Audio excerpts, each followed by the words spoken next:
नमस्कार। मैं स्नेहा, आपकी होस्ट, एक बार फिर से आपका स्वागत करती हूँ आपके अपने चैनल डर का घर में। आज जो मैं कहानी आपके लिए लेकर आई हूँ, ये कहानी है 3 दोस्तों की, जिनका नाम था सिमरन, प्रीति और प्रिया। इन तीनों की दोस्ती काफ़ी गहरी थी, इतनी गहरी कि इन तीनों का सोना, उठना, खाना पीना, हर चीज़ एक साथ ही हुआ करता था।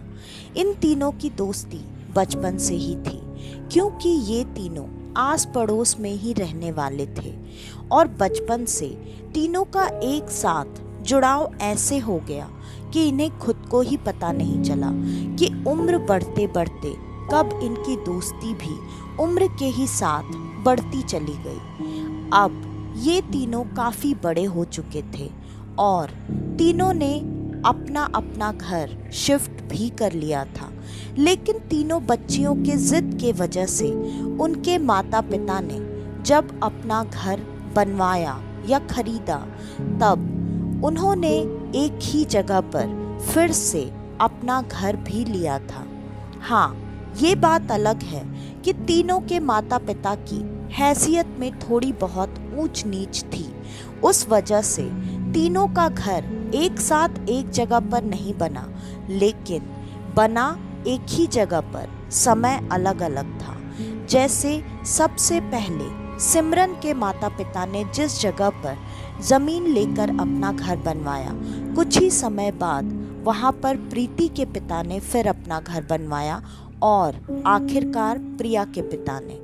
अब तीनों बचपन की सहेलियाँ पूरी जिंदगी के लिए, कम से कम तब तक के लिए एक साथ हो चुकी थी जब तक वो शादी करके विदा होके दूसरे घर ना चली जाए। उन तीनों का तो ये भी मानना था कि अगर वो ऐसा पॉसिबल हुआ तो शादी भी एक ही घर में या आसपास के ही घरों में करेंगी। उन लड़कियों को इस बात का पता तो था कि ये कहीं से भी पॉसिबल नहीं हो सकता है, लेकिन फिर भी उम्मीद तीनों ने यही लगा रखी थी। और इनका देखते ही देखते कॉलेज भी खत्म हो चुका था। अब सिमरन के लिए उसके माता पिता एक अच्छे रिश्ते की तलाश कर रहे थे और इस बीच इन तीनों दोस्तों की मस्ती, घूमना फिरना, सब कुछ पहले की ही तरह जारी था। एक बार तीनों दोस्तों ने अपने कुछ दूसरे दोस्तों के साथ बाहर आउटिंग पर जाने का प्रोग्राम बनाया और माता पिता ने भी तीनों को मना नहीं किया, क्योंकि तीनों हमेशा साथ में ही कहीं पर भी जाना पसंद करती थी। तीनों के माता पिता को ये बात बहुत अच्छे से पता थी कि अगर एक को भी मना कर दिया गया तो बाकी की दोनों भी नहीं जाएंगी। इसलिए तीनों के घर से माता पिता ने तीनों को परमिशन दे दी और तीनों अब अपने बाकी के ग्रुप के साथ कहीं बाहर आउटिंग के लिए जाने वाले थे। उनका एक रात का एक विला में स्टे था और वहाँ पर उन्हें रुककर सारी चीज़ें, मतलब खाना पीना, पार्टी, मस्ती, ये सब करना था। पूरा ग्रुप इकट्ठा हो चुका था। ये लगभग 12-15 लोग थे इन तीनों को मिलाकर। जगह काफ़ी खूबसूरत थी। वो विला इतना बड़ा था कि 12-15 नहीं, लगभग अगर 50 से 100 लोग भी होते फिर भी वो विला उनके लिए छोटा नहीं पड़ता। शाम होते ही पार्टी शुरू हो चुकी थी और सब अपनी अपनी मस्ती में मशरूफ़ थे। इन तीनों दोस्तों की भी ये आउटिंग कॉलेज के बाद लगभग 6 महीने बीतने के बाद ये पहली आउटिंग थी ऐसे दोस्तों के साथ, घर से कहीं दूर, पूरी रात। इन तीनों को भी काफ़ी मज़ा आ रहा था। तीनों बहुत ज़्यादा एंजॉय कर रहे थे और सब कुछ बहुत अच्छा चल रहा था। धीरे धीरे शाम बीत चुकी थी। अब रात गहरी होती जा रही थी। रात के लगभग 11:30 बज चुके थे। 11:30 बजने के बाद अब सब मस्ती करके इतना ज़्यादा थक चुके थे कि सबका यही था कि अब खाना खाकर सब अपने अपने कमरे में आराम करने के लिए चले जाएंगे। इन तीनों के लिए हमेशा की तरह एक ही रूम बुक किया गया था, जिस रूम में ये तीनों साथ में रात गुजारने वाली थी। इन तीनों में से आज सिमरन ने पहली बार ड्रिंक्स ट्राई किए थे, क्योंकि सिमरन को ये बात अच्छे से पता थी कि उसके लिए उसके पिता रिश्ते ढूंढ रहे हैं और उसकी शादी होने के बाद पता नहीं वो ये चीज़ें कभी कर पाएगी या नहीं, और अगर करेगी भी तो दोस्त कहाँ से मिलेंगे। इसलिए आज सिमरन ने 2 ड्रिंक्स ट्राई किए थे। 2 ड्रिंक्स में ही वो लगभग आउट हो चुकी थी। वो काफ़ी नशे में थी। इस वजह से सिमरन को खाना खिलाने का काम प्रीति और प्रिया दोनों अपने हाथों से कर रहे थे। सबका खाना खत्म होते होते लगभग रात के 12:30 बज चुके थे और अब सब लोग अपने अपने कमरे की तरफ आराम करने के लिए जा रहे थे। सिमरन को एक तरफ से प्रीति ने, दूसरी तरफ से प्रिया ने संभाल रखा था और तीनों अपने कमरे में पहुंच चुके थे।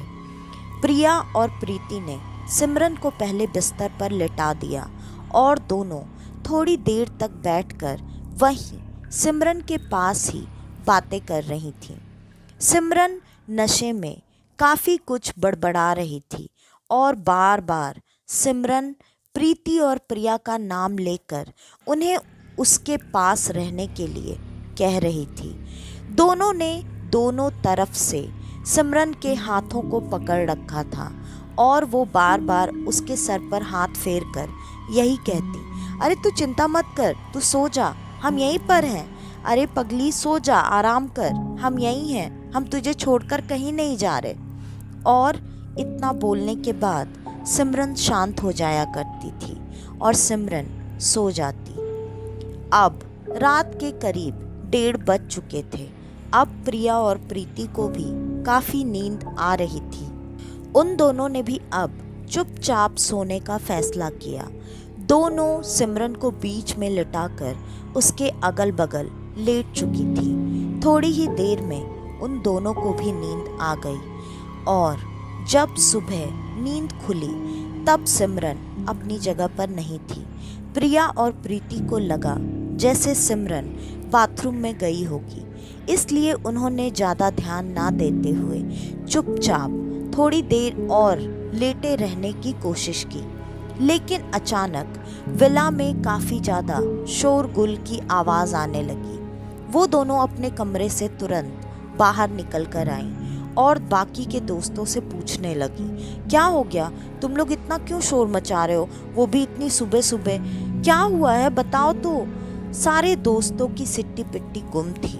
किसी को भी कुछ भी समझ में नहीं आ रहा था कि वो आखिरकार उन दोनों से बोलें तो बोलें कैसे। आखिरकार एक दोस्त ने हिम्मत करके प्रिया और प्रीति से ये पूछा, सिमरन कहाँ है। फिर प्रिया ने जवाब दिया, सिमरन हमारे साथ ही सोई थी, हमारे बीच में, और अभी शायद वो बाथरूम में होगी, पता नहीं क्यों, क्या हुआ। उस दोस्त ने डरते डरते उन्हें हाथ पकड़ के नीचे ले जाने की कोशिश की। जब वो दोनों उस लड़के के साथ वहाँ नीचे आईं तो उन दोनों के आंखों के सामने जो नज़ारा था वो देखकर वो दोनों काफ़ी डर चुकी थीं, घबरा रही थीं और उनको जितना बड़ा शॉक लगा था वो कुछ बोलने की हालत में भी नहीं थी। दोनों तुरंत ज़मीन पर गिर चुकी थीं और सामने सिमरन की लाश पड़ी थी। सिमरन की लाश बहुत ही बुरी हालत में थी। सिमरन को काफ़ी चोटें आई थीं। उसके पूरे शरीर पर खरोंच के निशान थे। उसकी हालत बहुत बुरी थी। उसकी हालत ऐसे कैसे हो गई, वो यहाँ नीचे कैसे गिरी और सिमरन को क्या हुआ, ये सारी बातें तो बाद में दिमाग में आती, लेकिन सिमरन के साथ ऐसा कैसे हुआ जबकि वो तो उन दोनों के बीच में सो रही थी। दोनों ने थोड़ी देर में जैसे तैसे खुद को संभाला और संभालते हुए सिमरन से लिपट कर रोने लगी। बाकी के दोस्तों ने सिमरन और बाकी की दोनों लड़कियों के माता पिता को फ़ोन लगा दिया। वो सब जल्दी से जल्दी वहाँ पर पहुँच चुके थे। पुलिस भी आ चुकी थी। अब पुलिस लाश को लेकर जा चुकी थी पोस्टमार्टम के लिए। पोस्टमार्टम कराया गया, लेकिन किसी को कुछ भी पता नहीं चल पाया कि सिमरन की मौत आखिरकार हुई तो हुई कैसे। सबका यही मानना था कि सिमरन नशे की हालत में शायद बालकनी से नीचे गिरकर मर गई, लेकिन उसके शरीर पर इतनी सारी खरोंचें कहाँ से आई थी? इसका जवाब ना तो पुलिस के पास था और ना ही डॉक्टर के पास। सिमरन की मौत एक राज बनकर रह गई, जिसके लिए काफ़ी सारे सवाल प्रिया और प्रीति के मन में घर कर चुके थे। उनके मन में बार बार एक ही ख्याल आता था, काश वो इस ट्रिप पर गए ही नहीं होते, या फिर उन्होंने सिमरन को पीने ही नहीं दिया होता। क्या सोचकर उन्होंने सिमरन को पीने की इजाज़त दी थी, और अगर दी तो वो उसका ख्याल अच्छे से क्यों नहीं रख पाए? सिमरन की हालत ऐसे कैसे हुई? किसने सिमरन को मारा? सिमरन खुद से उठकर बालकनी से कैसे नीचे गिरी, या फिर उसे किसी ने धक्का दिया? लेकिन ऐसा कैसे हो सकता था, क्योंकि दरवाज़ा तो अंदर से बंद था। बहुत सारे सवाल थे, लेकिन जवाब कुछ भी नहीं था। उन दोनों के लिए तो जिंदगी जैसे थम सी गई थी। दोनों उस सदमे से निकल ही नहीं पा रहे थे। जैसे तैसे लगभग 1.5 साल बीत चुके थे। 1.5 साल बीतने के बाद अब इन दोनों लड़कियों के माता पिता ने इन दोनों के लिए भी रिश्ते देखना शुरू कर दिया। रिश्ते देखे जा रहे थे। आखिरकार प्रिया के लिए एक रिश्ता मिल चुका था। लड़के के साथ देखना दिखाना सारी फॉर्मेलिटीज़ हो चुकी थी। दोनों ने एक दूसरे को पसंद कर लिया था। सब कुछ देखने के लिए तो ठीक ही जा रहा था, लेकिन आज भी प्रिया के मन में काफ़ी सारी ऐसी बातें थी जो वो प्रीति के अलावा किसी और से नहीं करती थी। प्रीति बार बार प्रिया को यही समझाया करती थी कि सिमरन को तो हमारा साथ छोड़कर जाना था, वो चली गई, लेकिन हमारी ज़िंदगी रुक नहीं सकती और हम चाहकर भी उसके पास नहीं जा सकते। इसलिए अब चुपचाप वही कर जो तेरे माता पिता चाहते हैं। वैसे भी हम तीनों का ये वहम तो उसी दिन टूट गया जिस दिन सिमरन हमें छोड़कर चली गई कि हम पूरी ज़िंदगी साथ ही रहने वाले हैं। इसलिए तेरे लिए जो लड़का उन्होंने देखा है वो लड़का बहुत अच्छा है, उसका परिवार भी बहुत अच्छा है। तो तू चुपचाप अभी शादी कर ले, बाद में मेरे लिए भी रिश्ते देखे ही जा रहे हैं। अगर हुआ तो हम साथ रहेंगे, अगर नहीं हुआ तो माता पिता के हिसाब से जहाँ वो चाहते हैं वहाँ शादी करके सेटल हो जाएंगे। प्रीति को भी कहीं ना कहीं ये बातें बोलना अच्छा तो नहीं लग रहा था, लेकिन उसे पता था कि सच्चाई क्या है। इसलिए वो प्रिया को अपने हिसाब से समझाने की कोशिश कर रही थी और प्रिया इन बातों को समझ भी चुकी थी। प्रिया भी अब अपनी शादी की तैयारियों में लग चुकी थी और सब कुछ अच्छा चल रहा था। शादी की तैयारियां बहुत ज़ोर शोर से की जा रही थी, जिसमें प्रीति उसका हर जगह पर साथ दे रही थी, बिल्कुल पहले की तरह। लेकिन सिमरन की कमी तो कोई भी पूरी नहीं कर सकता था। प्रिया की शादी के लिए उसके माता पिता ने एक बहुत अच्छा और बड़ा रिसॉर्ट बुक किया था, जहां पर शादी के लिए मेहमान करीब 10 दिन पहले से आने वाले थे और सारी शादी की रस्में वहीं पर होने वाली थी। अब वो दिन भी आ चुका था जब सारे लोग रिसॉर्ट पहुंच चुके थे और धीरे धीरे अगले दिन से शादी की सारी रस्में शुरू होने वाली थी। सब लोग काफ़ी खुश और एक्साइटेड थे। प्रीति हर जगह प्रिया के साथ ही थी। सब कुछ अच्छा चल रहा था। सारे लोग शादी की खुशियों और तैयारियों में पूरी तरह से डूबे हुए थे। लेकिन जैसे जैसे शादी के दिन नजदीक आ रहे थे, प्रिया के चेहरे पर एक अलग सी उदासी, एक अलग सी घबराहट सी छाई हुई थी। ये बात किसी और को समझ में आए ना आए, लेकिन प्रीति को समझ में आने लगी थी। प्रीति ने कई बार प्रिया से ये जानने की कोशिश भी की कि क्या बात है, प्रिया के दिमाग में ऐसा क्या चल रहा है, क्या परेशानी है जिसके वजह से वो इतनी घबराई हुई और डरी हुई सी रहती है। लेकिन प्रीति के कई बार पूछने पर भी प्रिया ने प्रीति को भी कुछ भी नहीं बताया। कुछ तो ऐसा था जो प्रिया हर किसी से छुपा रही थी। ऐसा क्या था? प्रिया ने कई बार पहले भी सिमरन को अपने सपने में देखा था और अब इस रिसॉर्ट में हर जगह उसे सिमरन दिखाई दे रही थी। उसे सिमरन के अपने आस पास होने का एहसास हो रहा था।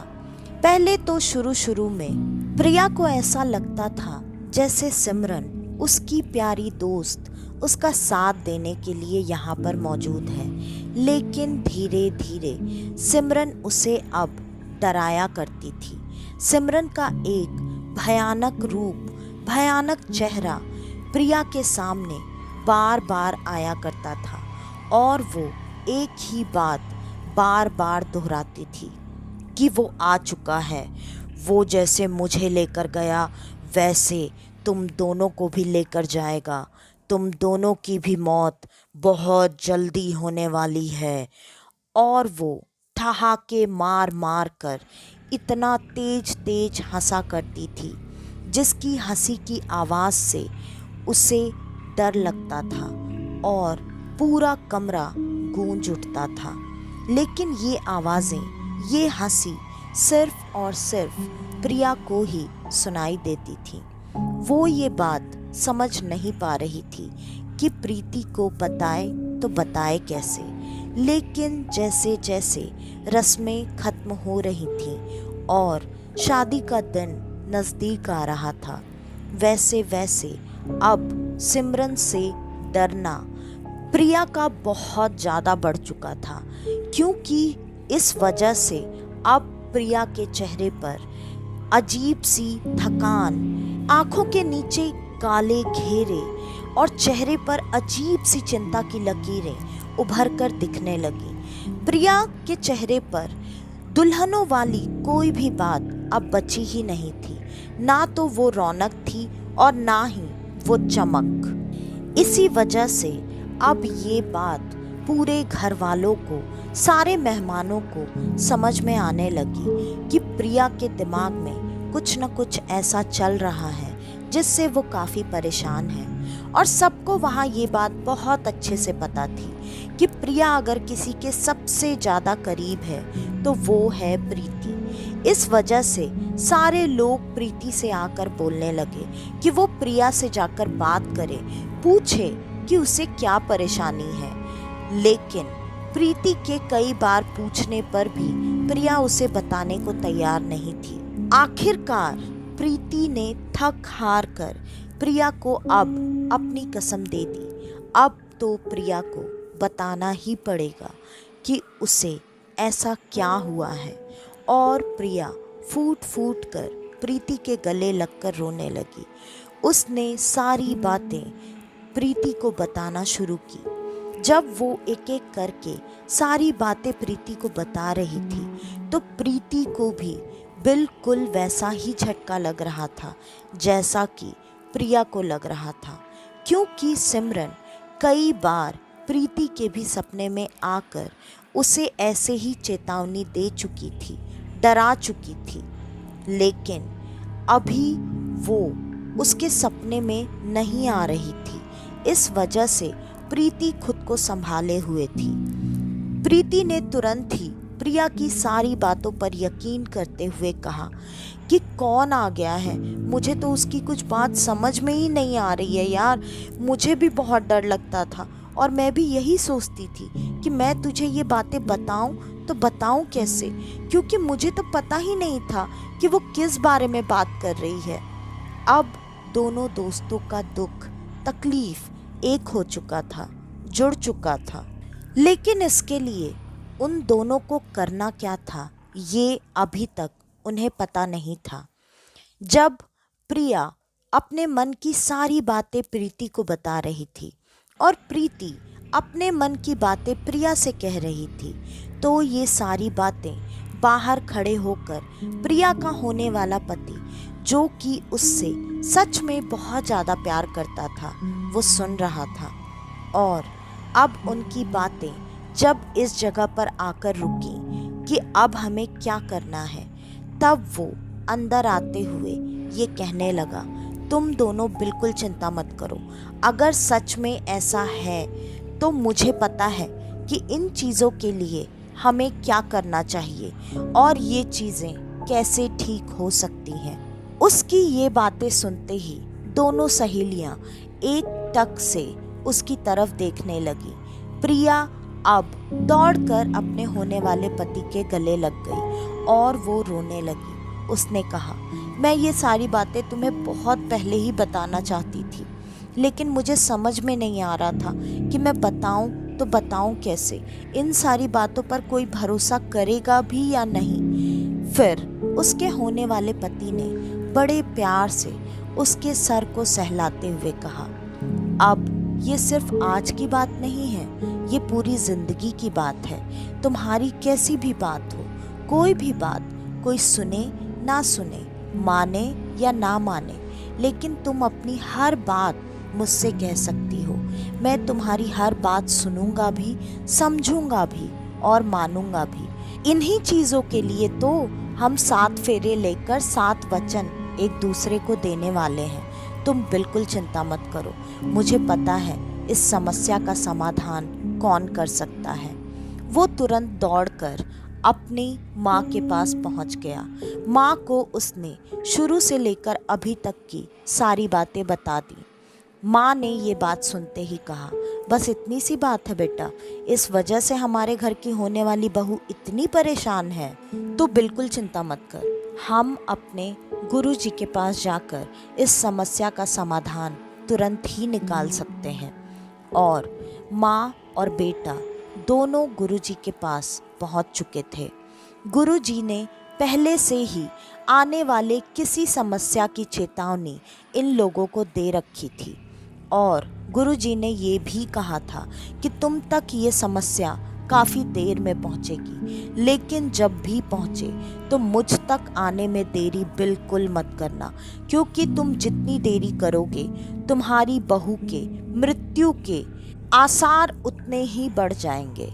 और अब जबकि सारी बात इन दोनों के सामने थी, इन दोनों ने गुरुजी के पास पहुंचने में बिल्कुल देर नहीं लगाई।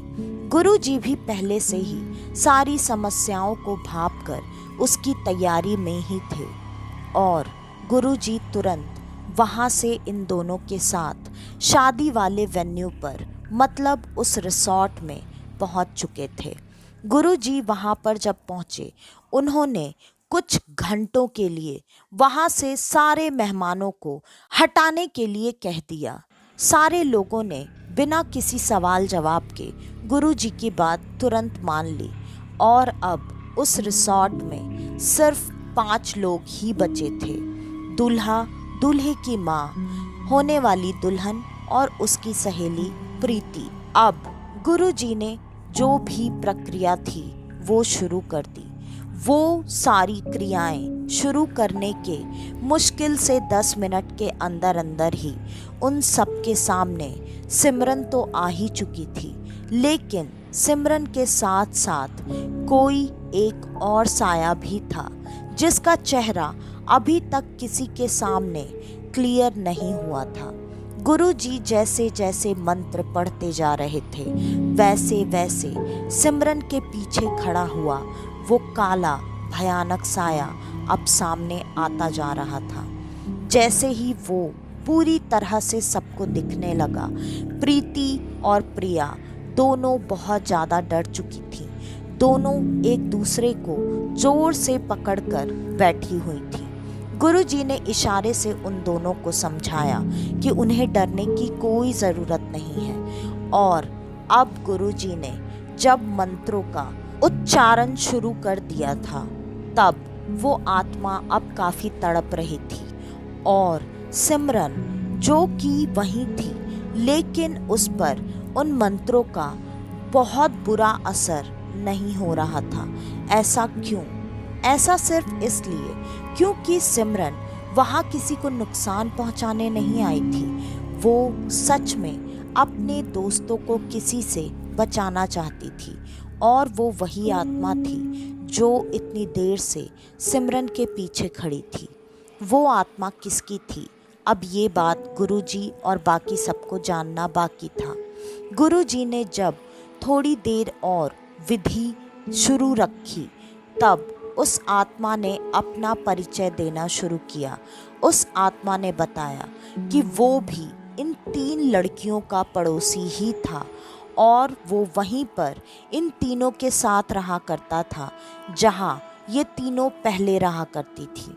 ये बचपन से ही बहुत ज़्यादा दुष्ट बच्चा था जो कि इन तीनों को हमेशा परेशान किया करता था और जैसे जैसे इनकी उम्र बढ़ती गई, उसके परेशान करने का तरीका अब बचपने से गंदी हरकतों में बदल चुका था।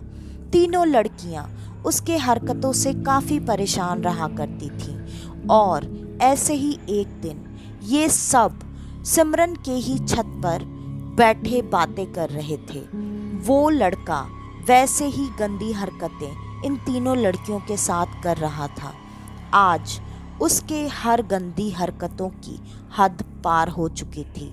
तीनों लड़कियां काफ़ी गुस्सा हो चुकी थीं और वो जब वहाँ से उठकर जाने लगी, तब सिमरन ने उस लड़के को खुद से दूर हटाने के लिए धक्का दिया और वो तीनों आगे बढ़ चली। लेकिन वो जैसे ही कुछ कदम आगे बढ़ी होंगी कि उन्हें अचानक से एक चीख सुनाई दी और जब उन्होंने पलटकर देखा तो छत पर वो लड़का नहीं था। उन्होंने छत से नीचे झांककर देखा तो वो लड़का नीचे गिर चुका था, उसकी मृत्यु हो चुकी थी और ये आत्मा वही थी जो कि इन तीनों से अपने मौत का बदला लेने आई थी। जब ये लड़का जीवित था तब भी ये बहुत दुष्ट था और मरने के बाद ये बहुत बुरी, गंदी और शैतानी आत्मा बन चुका था। सिमरन को मारने के बाद इसकी शक्तियाँ काफ़ी ज़्यादा बढ़ चुकी थीं। इस वजह से गुरुजी को इसकी आत्मा को खुद के काबू में लाने के लिए थोड़ी ज़्यादा प्रक्रिया और पूजा करनी पड़ी। लेकिन आखिरकार बुराई का अंत तो हमेशा होता ही है। गुरुजी ने भी अब उसकी आत्मा को कैद कर लिया था और उन दोनों बच्चियों को इस बुरी शक्ति से आज़ाद करवाया था। लेकिन सिमरन की मौत उसी बुरी आत्मा की वजह से हुई थी। इस वजह से सिमरन की आत्मा अभी तक मरने के बाद उसी आत्मा के कैद में थी। अब गुरुजी ने आगे की प्रक्रिया शुरू की जिससे कि सिमरन की आत्मा की मुक्ति और शांति हो सके। गुरुजी ने ये दोनों प्रक्रियाएं खत्म कर दी थी।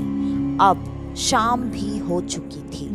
अब यहाँ पर किसी भी बुरी शक्ति का ना तो वास था और ना ही किसी के मन में कोई डर। अब शादी की तैयारियां जोर शोर से शुरू हो गईं और आखिरकार प्रिया की शादी अच्छे ढंग से संपन्न हुई और प्रिया की शादी के 6 महीने बाद ही प्रीति की शादी भी हो गई। दोनों दोस्त एक साथ अगल बगल में तो नहीं रह पाए, लेकिन एक ही कॉलोनी में दोनों की शादी हो गई और दोनों का एक साथ रहना और पूरी ज़िंदगी एक दूसरे का साथ निभाने का सपना पूरा हुआ। तो आज की ये कहानी यहीं पर ख़त्म होती है। आपको हमारी आज की ये कहानी कैसी लगी हमें कमेंट करके ज़रूर बताइएगा। और अगर आपको हमारी ये कहानियाँ पसंद आती हैं तो ज़्यादा से ज़्यादा हमारी इन कहानियों को शेयर करें। अगर आप हमारे इस चैनल पर आज पहली बार आए हैं तो हमारे इस चैनल को लाइक, शेयर और सब्सक्राइब करना बिल्कुल न भूलें। और अगर आपके पास आपकी ऐसी कोई कहानी हो तो डिस्क्रिप्शन में दिए ईमेल आईडी या इंस्टा आईडी पर आप हमें आपकी वो कहानी भेज सकते हैं। तो आज के लिए बस इतना ही। मैं स्नेहा, आपकी होस्ट, आज के लिए लेती हूँ अलविदा।